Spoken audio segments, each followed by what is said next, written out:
청취자 여러분 안녕하십니까. 수도권 투데이의 장원석입니다. 얼마 전에 한 외국 언론에서 한국 사람들은 평소에 책을 잘 읽지도 않으면서 노벨 문학상 같은 세계적인 상을 받길 바란다고 보도한 적이 있습니다. 기본적인 것을 하지 않으면서 욕심을 부린다는 뜻으로 보이는데요. 과학계도 다르지가 않습니다. 기초 연구 투자를 하지 않고서 큰 성과를 바라긴 어렵습니다. 잠시 뒤 투데이 포커스에서는 이광복 한국연구재단 기초연구본부장을 스튜디오에 직접 초대해서 관련 이야기를 나눠보겠습니다.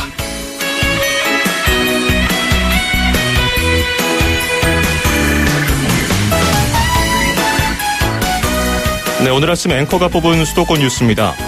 경기도가 어린이집에서 아동학대 사건이 발생하면 해당 어린이집 관계자들이 다시 어린이집을 운영하지 못하게 하는 이른바 원아웃제를 정부에 건의했습니다. 더불어서 부모들의 어린이집 모니터링 활동도 지원하고요.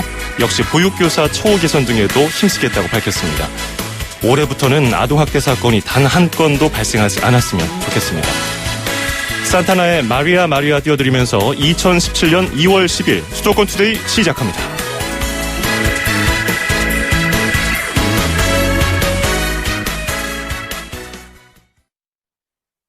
아이오페맨의 새로운 모델 조정석입니다. 발렌타인데이에 남자 선물 고르기 참 힘드시죠? 제가 팁 하나 드릴게요. 아이오페맨 트리플 리프트 세럼. 남자 피부를 더 탄탄하게 만들어주니까 그 사람도 당신도 분명 좋아할 거예요. 아이오페맨 트리플 리프트 세럼. 힘들었던 나에게, 마음먹은 나에게, 다시 한번 해보려는 나에게, 포기하지 않는 나에게, 아직 힘을 내고 있는 나에게. 난 오늘 나에게 바카스를 사줬습니다. 나를 아끼자 바카스. 당신의 인터넷이 과거의 속도에 멈춰있다면 이제 SK로 움직이세요. SK 브로드밴드가 만든 10배 빠른 기가 인터넷. 누가 만들었는지가 기가의 퀄리티를 보여주니까. 인터넷은 기가, 기가는 SK. SK 브로드밴드 기가 인터넷. 음악과 수도권 뉴스가 한방에. 수도권 전문 방송 수도권 투데이.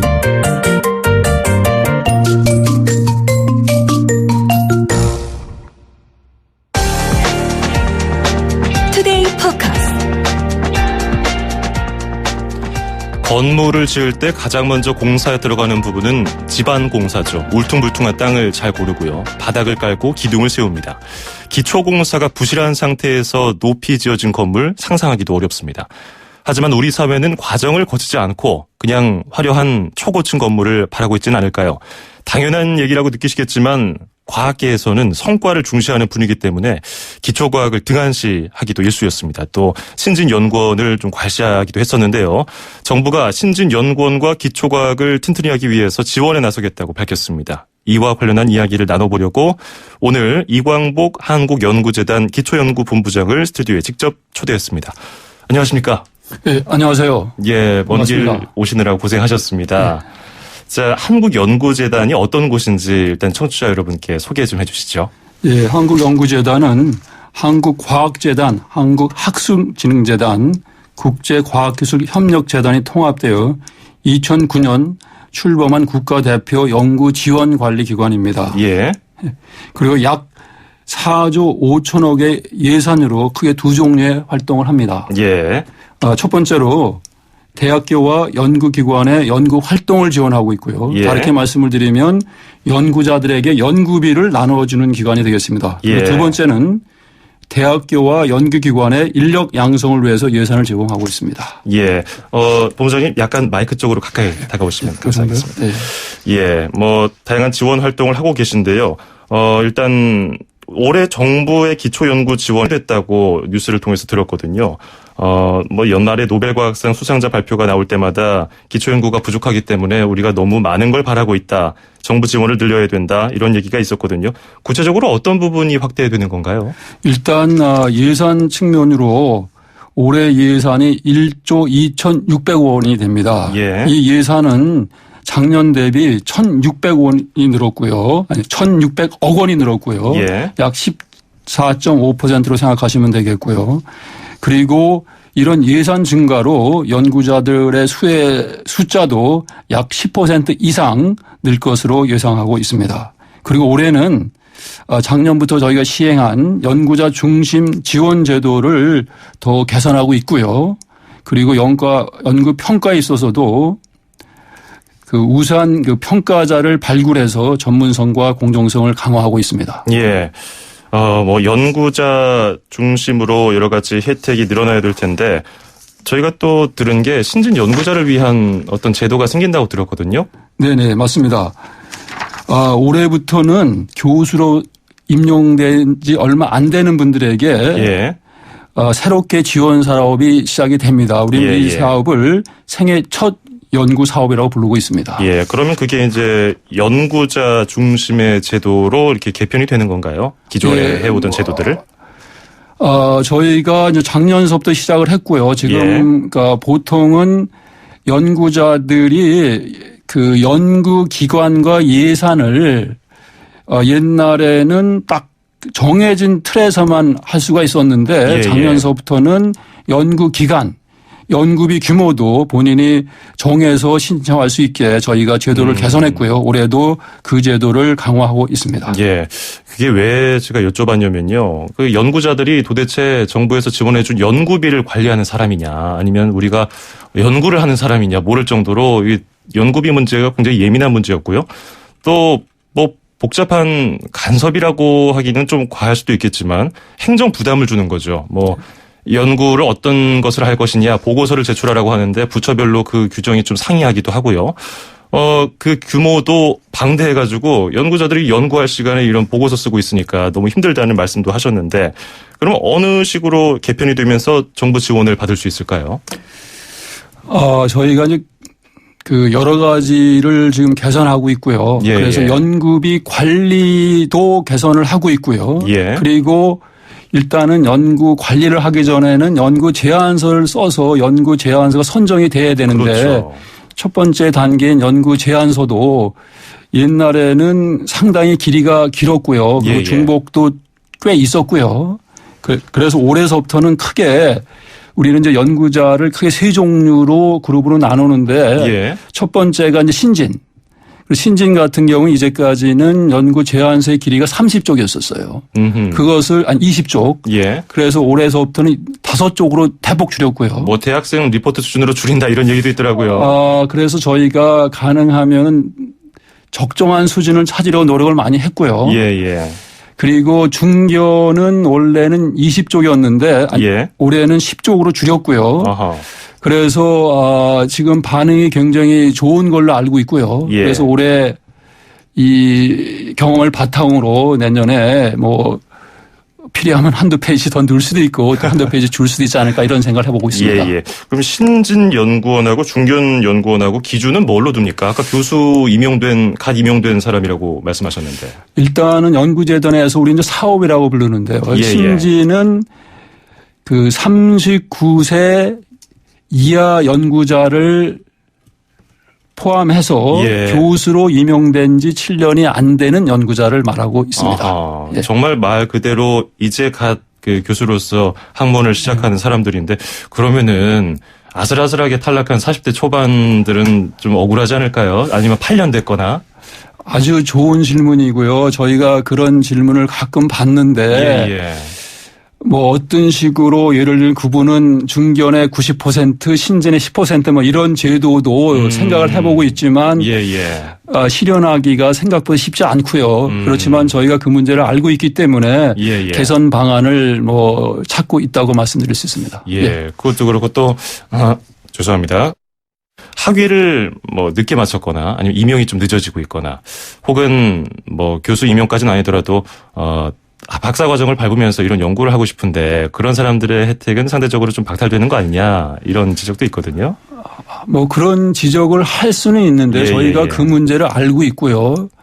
생애 첫 연구비만 생각을 하게 되면은 일단은 모든 것을 한꺼번에는 다 할 수가 없고요. 그래서 저희가 일단은 제일 중요한 신진 연구자의 우리가 생각하는 신진 연구자를 지원을 하고 1년 시행을 한 다음에 필요한 것을 보완할 예정입니다. 올해를 이제 테스트 해로 삼아서 내년부터는 좀 보완점이 생기면은 고쳐나갈 계획이시군요. 네. 어쨌든 이제 첫 발걸음을 시작하면서 여러 가지 개선 사항을 마련하셨는데 일단 지원이 이루어지기까지 소요되는 시간이 기존에는 굉장히 길었거든요. 어느 정도 단축된다고 예상하십니까? 이제 그러면 우리가 이제 얘기를 이제 두 가지를 이제 한꺼번에 얘기해야 될 것 같고요. 예. 우리가 기존에 했던 연구자 지원 사업에 대해서 말씀을 드려야 될 것 같고 생애 첫 연구비도 말씀을 드려야 될 것 같고 예. 두 개가 조금 저희가 하는 일정이 좀 다릅니다. 예. 저희가 작년까지는 저희가 제안서를 2월 말경에 받고 한 4개월을 걸쳐서 심사를 해서 연구비를 6월 중순에 지원을 했습니다. 예. 근데 올해는 저희가 학기가 대학교에서 3월 1일 날 시작하기 때문에 가능하면 이제 3월 1일을 맞춰 드리려고 노력을 하고 있고요. 예, 예. 그래서 제안서를 올해는 1월 초에 받았고요. 1월 5일까지 받았고요. 그리고 연구비 지급은 가능하면 3월 초, 그렇지만 올해는 시작을 처음 했기 때문에 3월 초는 힘들 것 같고 3월 중순을 목표로 하고 있습니다. 예. 그래서 아까 말씀하신 기간이 4개월에서 2개월로 줄었고요. 그리고 생애 첫 연구비 같은 경우에는 우리가 제안서를 또 더 간소화했기 때문에 생애 첫 연구비 같은 경우에는 그래서 심사 기간이 훨씬 줄 거고요. 그래서 심사 기간도 지금 뭐 한 달이 아니고 2주 안에도 끝날 수 있지 않을까 이런 생각을 갖고 있습니다. 예, 굉장히 많이 단축됐군요. 어쨌든 간에. 이 신진 연구 지원 사업, 이른바 생애 첫 연구 관련해서 얘기를 하고 있는데요. 좋은 얘기 많이 해봤으니까 어떤 한계점이 있는지도 알아봐야 될 것 같아요. 그러면 제가 신진 연구가 그러니까 생애 첫 연구가 신진 연구 사업의 하나입니다. 예. 그래서 생애 첫 연구가 시작된 배경을 설명드리는 게 좀 필요한 것 같고요. 말씀해 주시죠. 보통은 이게 우리가 모든 연구자들한테 연구비를 줄 수가 없기 때문에 연구 제안서를 받아서 평가를 하는데 교수로 임명된 지 얼마 안 된 분들, 뭐 연구를 한 지 경력이 많지 않은 분들은 연구 업적이 뭐 상대적으로 적게 됩니다. 그렇게 되면은 선정될 가능성도 많이 떨어지고요. 예. 그래서 그런 것들을 이제 보완하려는 노력의 일부라고 생각하시면 되고 또 왜 이런 연구비가 필요한지를 설명을 드리면 잘 아시는 것 같이 뭐 아닌 경우도 있지만 이 젊은 분들이 또 새롭고 혁신적인 아이디어를 갖고 있지 않나. 그래서 그런 분들의 그런 아이디어가 실현될 수 있도록 노력해 주는 것이 또 정부의 또 할 일이라고 생각해서 지금 이런 사업이 시작이 됐습니다. 예. 그렇기 때문에 뭐 여러 가지 연구 경험이 없는 상대적으로 경쟁력이 떨어지는 신진 연구자를 위해서 이번 그중에 하나의 일환으로 이제 생애 첫 연구가 있는 거고요. 해외랑 비교했을 때 우리가 많이 부족한가요? 해외는 어떤가요? 뭐 굉장히 여러 가지 얘기를 할 수가 있는데요. 생애 첫 연구비를 위주로 말씀을 드리면 뭐 우리나라가 모든 나라랑 비교할 수는 없지만 과학기술 선진국이라는 나라와 이제 비교를 하게 되면 많은 대학교에서 교수가 임용이 되면 연구 정착금이라는 걸 주게 됩니다. 그러면 이제 실험을 많이 하시는 분은 이제 실험 장비를 사게 되고 이렇게 되는데 우리나라는 안타깝게도 지금 현재 임용되는 교수님들에게 정착금을 주는 학교는 많지 않고요. 주는 경우에도 그 규모가 크지 않습니다. 그래서 저희가 하는 이 생애 첫 연구비가 이 문제를 다 해결할 수는 없지만 그래도 나름대로 도움이 될 거라고 생각을 하고 있습니다. 이 기존의 신진 연구 지원과 비교했을 때 다른 점도 궁금하거든요. 왜냐하면 기존의 연구 지원 같은 경우는 중간중간에 점검도 하고요. 또 종료됐을 때 평가도 하고요. 이런 점들을 굉장히 부담스러워 하시던데요, 연구원들이. 네. 그래서 지금 생애 첫 연구비는 모든 신진이 지원할 수 있는 건 아니고요. 아까도 말씀드렸듯이 여기는 다른 신진이랑 조금 다른데 일단은 연구재단에서 기초 연구비를 받은 경험이 없는 연구자한테 일단은 적용이 되고요. 그래서 생애 첫 연구비라는 게 그런 뜻에서 나왔고요. 그리고 39세 이하인 교원만 대상이 됩니다. 그래서 제가 말씀드린 신진 연구자의 큰 틀에서의 사업은 기초연구 사업을 한 사람도 할 수가 있는데 이 사업은 그런 연구비를 받은 사람은 해당이 안 됩니다. 예. 그리고 또 상대적으로 아이디어나 아까 그 연구 의지를 보기 때문에 이런 신진 연구자들에게 더 혜택이 될 것이다라고 말씀을 해주셨습니다. 자, 이제 거의 마무리할 시간이 됐는데요. 여러 가지 지적사항도 한 가지 더 짚어보겠습니다. 생애 첫 연구 사업 이런 것들이 단발성으로 끝나서는 안 되겠다. 그 후속 작업을 어떻게 할 것이냐에 대한 고민도 많다고 들었거든요. 어떻습니까? 후속 연구비 확보 같은 문제는? 굉장히 중요한 질문 하셨고요. 연구재단에서는 가능하면 일회성으로 하는 사업은 안 하려고 하고 있고요. 예. 그 얘기는 생애 첫 연구비도 마찬가지고요. 그래서 뭐 또 세상이라는 건 뭐 100% 확신할 수는 없지만 가능하면 이제 지속으로 쪽으로 하려고 하고 있고요. 예. 그래서 올해 첫 해기 때문에 올해 사업을 하고 나서 그 여러 가지 장단점을 분석을 한 다음에 저희가 내년에 반영해서 지속적으로 할 예정입니다. 예. 나중에 그 성과가 나오면은 한 번 더 나오셔가지고 저희 청취자 여러분께 설명 부탁드리겠습니다. 네. 감사합니다. 예, 오늘 인터뷰 대단히 감사합니다. 네, 알겠습니다. 감사합니다. 네, 지금까지 이광복 한국연구재단 기초연구본부장이었습니다. 네, 감사합니다. 안녕하세요. 개그우먼 조혜련입니다. 제가 사람들과 즐겁게 소통할 수 있는 비결 여러분 아세요? 이동할 때나 집에 있을 때나 라디오는 94.5에 고정시키고요. YTN 뉴스 FM을 듣습니다. 뉴스면 뉴스, 경제와 생활 상식까지 듣기만 해도 제가 막 이렇게 똑똑해지는 그런 느낌 있잖아요. 유나 우주, 우리 두 아이들과 유익한 대화를 나눌 수 있어서 더더욱 좋습니다. 저 조혜련과 같이 YTN 라디오로 좋은 정보, 유익한 꿀팁을 얻어보아요. 아나까나 YTN 뉴스 FM 다 있어 온라인. 2,500만 수도권 청취자를 위한 모든 소식이 한자리에 YTN 뉴스 FM 수도권 투데이. FM 94.5MHz YTN 뉴스 FM 수도권 투데이 2부입니다. 2부에는 인천시 소식과 건강 상식이 준비되어 있습니다. 광고 듣겠습니다. 아이오페맨의 새로운 모델 조정석입니다. 발렌타인데이에 남자 선물 고르기 참 힘드시죠? 제가 팁 하나 드릴게요. 아이오페맨 트리플 리프트 세럼. 남자 피부를 더 탄탄하게 만들어주니까 그 사람도 당신도 분명 좋아할 거예요. 아이오페맨 트리플 리프트 세럼. 힘들었던 나에게, 마음먹은 나에게, 다시 한번 해보려는 나에게, 포기하지 않는 나에게. 아직 힘을 내고 있는 나에게.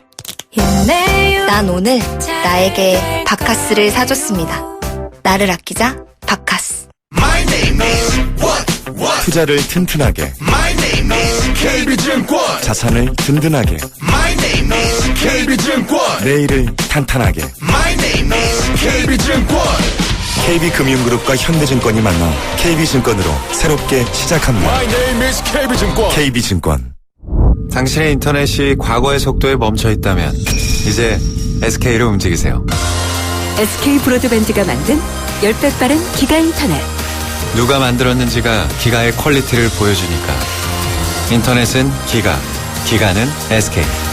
SK 브로드밴드 기가 인터넷. 오빠 아직도 비타민 편식해? 다 들었어 안 들었어 다 들었어 안 들었어 다 들었어 다 들었어 오로나민C 다 들었어 안 들었어 다 들었어 하루 생기 영양이 한 병에 다 들었다. 비타민 편식 말고 오로나민 C.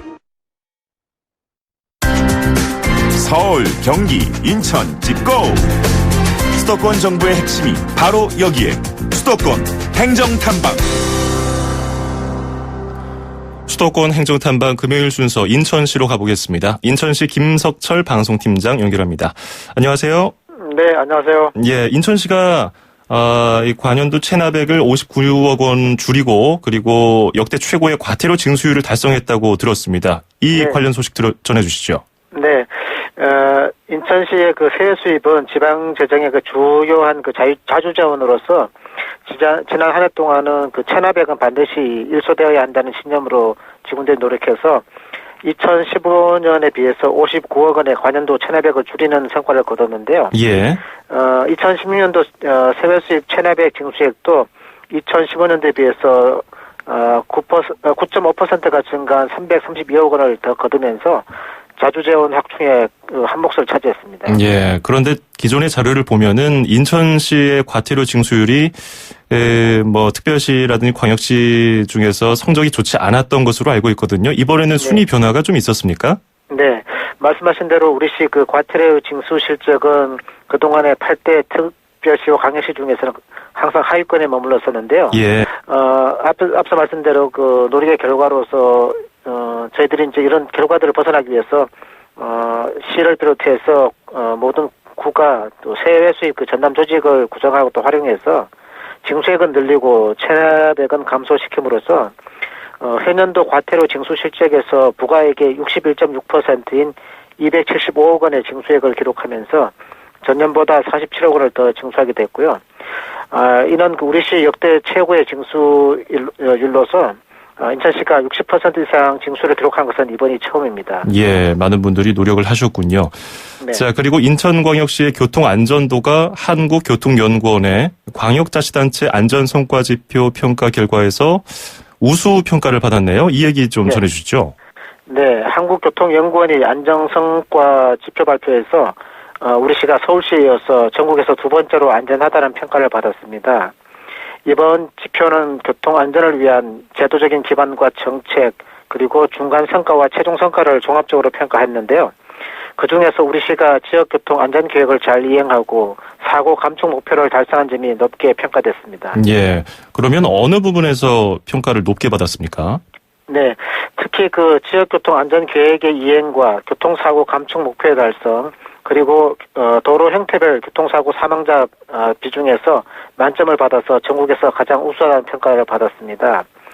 자세하게 말씀드리면 2012년부터 2016년까지의 인천광역시 교통안전 기본계획을 근거로 분야별 사업계획을 추진해서 2016년도에 총 투자 규모가 전년보다 255억 원이 증가한 점과 교통안전 네트워크 회의를 정기적으로 개최해서 교통안전 사업 추진 내용을 점검한 점이 우수하게 평가됐습니다.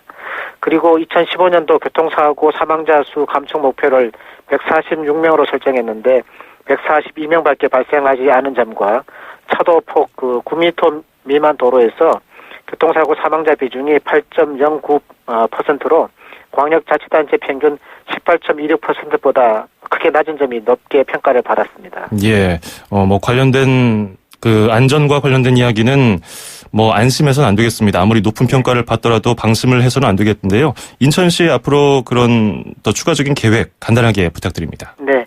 인천시는 교통 약자를 포함한 모든 시민들이 보다 안전하고 편안하게 생활을 하실 수 있도록 시설 확충과 서비스 향상에 더욱 노력할 예정이고요. 아울러서 앞으로 다양한 방법을 통해서 선진교통 문화를 정착시키고 시민들이 더욱 안전하고 행복한 교통문화 도시로 느낄 수 있도록 모든 역량을 집중해 노력할 계획입니다. 예, 알겠습니다. 오늘 고맙습니다. 네, 감사합니다. 네, 지금까지 인천시 김석철 방송팀장이었습니다.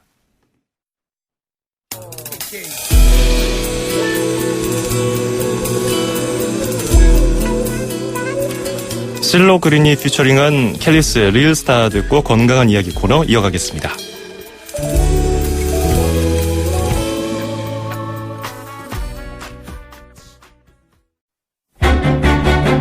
수도권 투데이 청취자 여러분, 건강하세요. 쉽고 재밌게 풀어보는 건강한 이야기.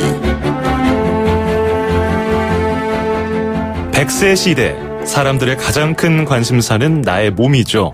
건강을 위한 일상의 정보와 팁을 주실 분 만나보겠습니다. 인제대 서울백병원 가정의학과 강재헌 교수와 함께합니다. 어서 오십시오. 안녕하십니까. 네, 교수님 오늘은 어떤 주제로 이야기를 해볼까요? 네, 요즘 편의점 도시락이 아주 인기잖아요. 맞아요. 그래서 이 편의점 도시락이 맛 좋은 건 알겠는데 건강에는 어떤 영향을 미칠까 이 말씀을 드릴까 합니다. 예, 사실 편의점 도시락 저렴하기도 해요. 2,000원대부터 4,000원대 고급스러워도 요즘에 국밥 한 그릇에 7,000원, 8,000원 하니까 그렇죠. 그보다 저렴하기도 하고 간편하게 네. 라면 빵 먹느니 그렇죠. 저도 많이 먹어봤는데 교수님께서 편의점 도시락 드셔보셨습니까? 예, 저희는 병원에서 근무할 때는 구내식당이 있으니까 먹을 기회는 없는데요. 예. 제가 기차를 타거나 출장을 갈 때는 이 도시락을 몇 번 먹어본 적이 있습니다. 예, 맛이 괜찮잖아요. 어쨌든 괜찮죠. 그렇죠. 사실은 이게 없을 때는 사실 과거에는 뭐 빵을 사 먹거나 간단히 맞아요. 햄버거를 사들고 가야 됐었는데 네. 그보다 낫죠. 그렇죠. 그렇기 때문에 잘 찾게 되는데 고기도 있고 뭐 채소도 골고루 들어있는 것 같고 기본 반찬도 꽤 많기 때문에 참 많은 분들이 좋아하시는데 근데 한 기관에서 조사를 했더니 나트륨 함량이 참 많다고 하더라고요. 예, 사실 그게 최근에 좀 우려가 되는 측면이고요. 예. 제 환자들 중에도 의외로 하루에 몇 번씩 또는 하루에 적어도 한 번 이상 이 도시락을 드시는 분 중에 예. 건강이 좀 우려되는 분이 있어서 좀 살펴봤더니 예. 이 맛의 경쟁을 하다 보니까 더 짜다든지 또는 기름을 더 넣는다든지 달다든지 이런 문제가 있는 도시락이 간혹 있어서 좀 걱정입니다. 예, 자극적이긴 해요, 사실. 그러니까요. 성인 1일 나트륨 권장량하고 편의점 도시락에 들어있는 평균 나트륨 양하고 비교를 해보면은 어느 정도 차이가 났습니까? 네, 지난해 말에 서울시와 한 소비자 단체가 편의점 도시락 20종의 나트륨 함량을 조사를 했거든요. 예. 그랬더니 한 개당 나트륨 함량이 1300mg이 넘은 것으로 되어 있는데요. 세계보건기구가 하루 전체로 허용하는 나트륨 섭취 권고량이 2000mg이거든요. 예. 그러니까 하루 총 먹어야 되는 나트륨 권고량의 3분의 2나 들어있는 것으로 밝혀졌습니다. 예. 한 끼에 뭐 하루 권고량의 3분의 2를 먹으면 당연히 뭐 하루 뭐 끼니를 때우면서 그 나트륨 섭취량을 넘기게 되는 건데 권장량보다. 그렇죠. 나트륨을 많이 먹으면 왜 몸에 안 좋은지를 알아야 우리가 나트륨을 좀 피할 텐데요. 그렇죠. 사실 우리나라 사람들의 나트륨 섭취량이 과거에는 정말 많았다가요. 좀 국가적으로 캠페인을 벌여서 지금 많이 줄어들고 있거든요. 예. 그럼에도 불구하고 세계보건기구의 권고량보다는 1배 반에서 2배까지로 아주 높아요. 예. 근데 왜 문제가 되느냐? 이 나트륨을 과다 섭취하면 고혈압이 유발되고요. 예. 이 때문에 뇌출혈, 뇌졸중 같은 뇌혈관 질환, 그다음에 협심증, 심근경색과 같은 심혈관 질환, 그리고 예. 콩팥에도 문제가 생겨서 심부전이 오고 또 골다공증이 유발될 수도 있고 심지어는 위암의 발생 요인으로 작용하기도 합니다. 예. 그런데 또 바쁘게 사회생활을 하다 보면은 편의점에서 끼니 때우기도 하고 또 회식 있으면 회식 가서 밥 먹고 또 식당 가서 밥 먹고 삼시세끼를 다 밖에서 때우다 보면은 나트륨 섭취가 많아질 수밖에 없잖아요. 그렇죠. 집에 돌아와 보면은 물만 계속 먹히고 말이죠. 맞습니다. 그런 날에 어떻게 집에서 좀 몸을 회복시킬 수 있는 방법 같은 건 없을까요? 예. 나트륨의 해결사가 바로 칼륨입니다. 칼륨. 네, 칼륨이 많이 들어있는 게 여러 가지 채소와 과일이거든요. 예, 그래서 내가 밖에서 너무 짠 걸 많이 먹은 것 같다. 또는 외식을 해서 너무 많은 나트륨을 먹은 것 같다. 그러면 그날 저녁에는 신선한 채소나 과일을 충분히 드시는 방법으로 오히려 섭취한 몸에 축적된 나트륨을 체외로 빼내는 그런 노력이 도움이 될 수가 있습니다. 예. 채소도 여러 종류가 있잖아요. 뭐 색깔별로 뭐 녹색 네. 채소도 있고 예. 뭐 붉은색 채소도 있고 뭐 그런 종류는 상관이 없을까요? 예. 상관없이 모든 밭에서 나는 그런 땅에서 나는 채소나 과일들은 다 칼륨이 매우 풍부하거든요. 예. 뭐 심지어는 고구마, 감자 같은 그런 구황작물에도 칼륨이 많긴 하지만 이런 것들은 사실 열량이 또 높잖아요. 예. 그렇기 때문에 채소나 과일을 충분히 드시는 게 가장 좋은 대안입니다. 예. 그러면은 편의점에서 불가피하게 도시락을 사 먹게 되면은 편의점 옆에 뭐 과일도 같이 팔고 그렇죠. 그리고 뭐 요거트 같은 것도 같이 파는데 그거를 같이 곁들여서 사서 먹으면은 좀 더 낫겠네요. 그렇죠. 반가운 게 많은 종류는 아니지만 최근에 편의점에 가보면 뭐 귤이나 바나나 같은 그런 과일이 조금 구비돼 있어요. 예. 그래서 말씀대로 그런 것을 같이 곁들여 드시면은 그보다 더 건강에 좋을 수가 있겠습니다. 예. 그리고 또 단순하게 생각했을 때 제가 집에서 꼭 그렇거든요. 라면을 끓여 먹을 때 저희 어머니가 물을 좀 많이 넣어서 네. 짜게 먹지 마라 하면서 물을 좀 많이 넣어서 먹어라 이렇게 말씀하시는데 전 맛이 없어서 짜게 먹은 대신 라면 다 먹고 나서 물 많이 마실게 이렇게 얘기를 하는데 물을 많이 마시면은 좀 나트륨 많이 먹은 거를 좀 희석시킬 수 있지 않을까요? 그렇진 않습니다. 그래요? 예, 오히려 붓게 되죠. 그래서 그보다는 그 라면을 끓여 드실 때라도 숲을 좀 덜 넣는다든지 아니면 파라든지 다른 양념을 더 넣어가지고 맛을 내면서 짠맛을 줄이는 노력이 훨씬 좋고요. 그렇군요. 예. 역시 어머니 말씀을 꼭 들어야겠네요. 맞습니다. 예. 자, 그럼 편의점 도시락 얘기를 다시 꺼내보면요. 일주일에 한 몇 개 정도까지는 괜찮을까요? 딱 정해진 건 없지만 제 생각엔 편의점 도시락을 일주일에 몇 개 이상 먹으면 안 된다라는 것보다는 드실 때 조금 건강한 도시락을 선택하시라는 게 더 맞은 것 같아요. 왜냐하면은 요새 종류가 굉장히 많고 또 그러다 보니까 이제 경쟁도 치열한데요. 저는 경쟁이 나쁘다고 보진 않는데 짜고 달고 기름지게 만드는 맛의 경쟁보다는 더 건강하게 만든 도시락 경쟁이 붙게 된다면 좀 더 딴 걸 먹는 것보다는 그래도 라면을 먹는 것보다는 편의점 도시락이 낫습니다라고 저도 환자분들에게 말씀드릴 수가 있을 것 같습니다. 그러면 그 메뉴 중에서도 요즘에 닭가슴살도 있고요. 또 뭐 샐러드 위주의 도시락도 있고 한데 그런 메뉴 선택이 중요하다는 말씀이신가요? 그렇죠. 지금 보면 편의점 도시락을 보면 이 단백질도 배합을 하긴 하는데 뭐 떡갈비나 이렇게 조미가 돼 있고 기름이 많은 게 들어있는데 말씀하신 것처럼 건강을 위해서 그게 닭가슴살이나 살코기로 바뀐다면은 사실 훨씬 더 건강한 게 될 거고요. 그다음에 달거나 기름지게 만들기보다는 그 한 칸에 그 채소가 들어있다면 훨씬 더 건강한 도시락이 되지 않을까요? 그렇군요. 자, 끝으로 짧게 요것만 하나 더 여쭤볼게요. 저는 사실 사무실에 냄새 날까 봐 그 투명한 플라스틱 뚜껑 그냥 덮고 통째로 전자레인지 돌려서 먹거든요. 그 환경 호르몬 때문에 안 좋다고 하던데요. 맞습니다. 사실 그렇다고 밖에서 도시락을 다 일반 용기에다가 옮긴 다음에 데우기는 어렵겠지만 적어도 뚜껑을 닫고 하게 되면은 그 안에 있는 환경 위해 물질들이 식사 안에 음식 내용 안에 들어가기 때문에 반드시 뚜껑은 벗기고 데우는 게 좋겠고요. 또 하나 말씀드릴 것은 그 플라스틱 용기에 전자레인지 이용 가능한 건지 표시가 돼 있는 걸 고르는 게 중요합니다. 자, 오늘은 혼자 먹는 밥, 혼밥의 대명사로 불릴 수 있는 편의점 도시락에 대해서 알아봤고요. 오늘 편의점 도시락을 건강하게 먹는 방법 잘 알아들었습니다. 고맙습니다. 감사합니다. 네, 지금까지 인제대 서울백병원 가정의학과의 강재헌 교수였습니다.